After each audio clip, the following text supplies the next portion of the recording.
Hi, I'm Kayla and I'm coming at you from the Compost Education Center.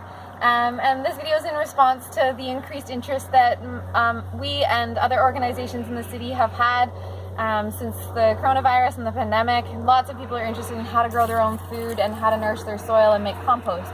So I'm going to give you a really quick crash course on how to make compost. We've got some finished compost here. It's black, it's rich in nutrients and life. I've dug it out of the front door of this Earth Machine compost bin. We sell these at the Compost Education Center.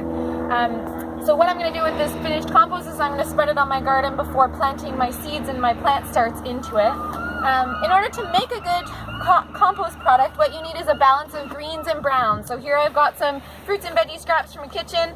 You put the fruits and veggie scraps in, and then you balance that. That's the nitrogen-rich material. You balance that with some leaves or some other carbon-containing material. So I've got some leaf mulch here from the city of Victoria, which is great in a compost pile.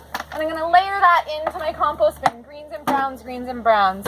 Two other important things in your compost pile are moisture level and aeration. So you might need to water your pile if it's too dry, or add extra carbon if it's too wet.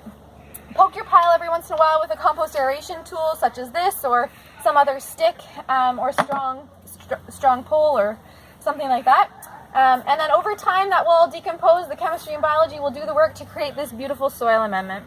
So I'm going to leave it there. Thanks so much for listening to the video.